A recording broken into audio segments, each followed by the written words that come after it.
Start him, and Stefanski admits he misjudged the situation from the start. Keep him benched, and the team risks imploding under the weight of frustration and lost belief. Either way, the truth will surface. Because players like Shedeur don't fade quietly. They rise, whether their coach is ready or not. And when that moment comes, when he finally takes the field and proves what everyone's been saying, Cleveland won't just be watching a debut. They'll be watching the fallout of every missed chance, every cautious decision, and every ounce of pride that tried to hold him back.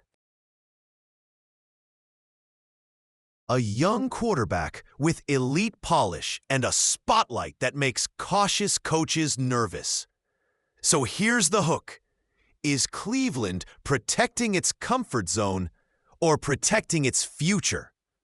Over the next sections, we'll unpack the sequence that blew up this drama.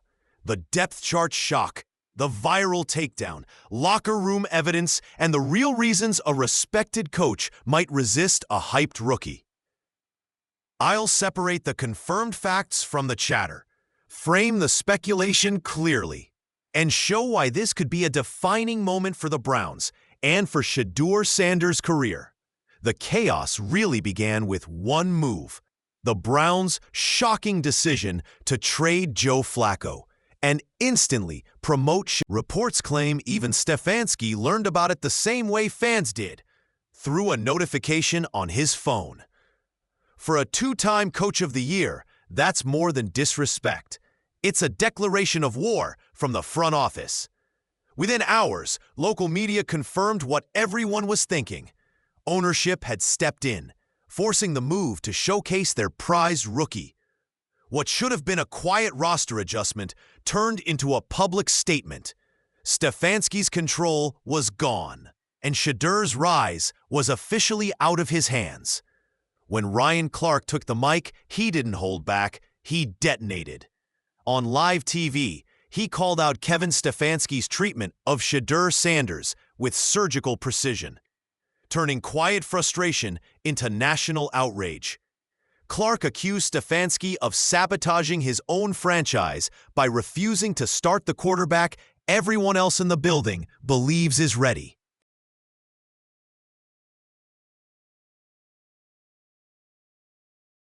His tone wasn't angry. It was disappointed, almost stunned, like he was watching a coach self-destruct in real time. "If you're not going to develop him, then trade him," Clark said bluntly. And that one line broke the internet. Within hours, clips of the segment spread like wildfire. Fans flooded comment sections, former players chimed in, and reporters dissected every word. It wasn't just sports talk anymore. It was an exposé. Ryan Clark didn't just criticize Stefanski. He challenged the entire Browns organization to explain why their most talented player is still holding a clipboard. Inside the Browns facility, the story everyone's whispering is the same. Shedeur Sanders looks different. Teammates can't stop talking about the way the ball leaves his hand. The perfect spin, the effortless timing. Veteran receivers, like Jerry Jeudy, reportedly said his throws might be the best in the league, not just among rookies. Even defensive backs, the guys paid to make quarterbacks look bad, have admitted they can't touch some of his passes. Reporters who've been around the team for decades say watching Shedeur in practice feels like seeing the future before it arrives. But for some reason, that future keeps getting delayed. Every clip, every insider comment, every leaked highlight tells the same story. The locker room believes in him, even if the coaching staff doesn't. And that quiet confidence inside the building is slowly turning into something louder, a movement that no coach can ignore forever. Behind closed doors, the real battle in Cleveland isn't between quarterbacks.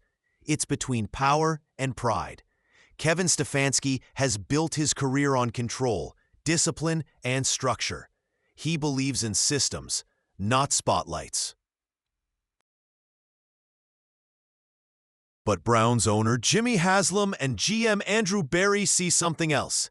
A generational quarterback sitting on the bench while the franchise spins its wheels. Reports suggest they've grown tired of Stefanski's hesitation, stepping in directly to force Shedur's promotion and Flacco's trade. To them, Shedur isn't a risk. He's an investment that needs to pay off now.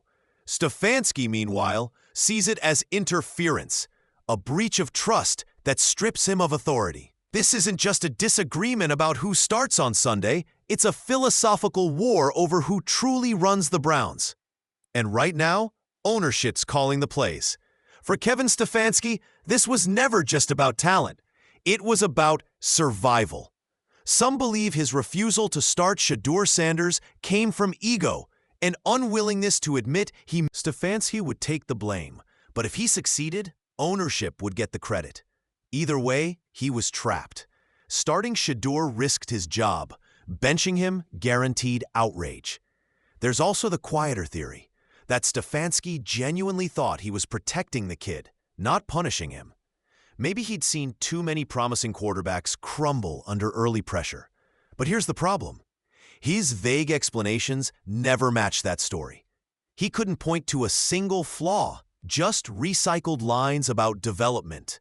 To fans and players, it didn't sound protective. It sounded defensive.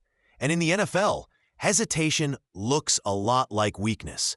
Now, all eyes are on Cleveland, and there's no turning back.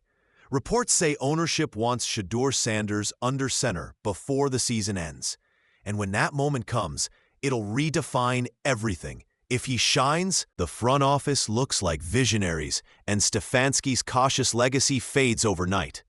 But if he stumbles, the Browns will have gambled their entire season and possibly their credibility on potential over patience. Inside the locker room, the players already know what's coming. The shift in energy, the quiet anticipation, it all points to a new era taking shape. Shedur has handled the chaos with professionalism and calm, earning respect the hard way. Whether Cleveland embraces it or not, his time is coming.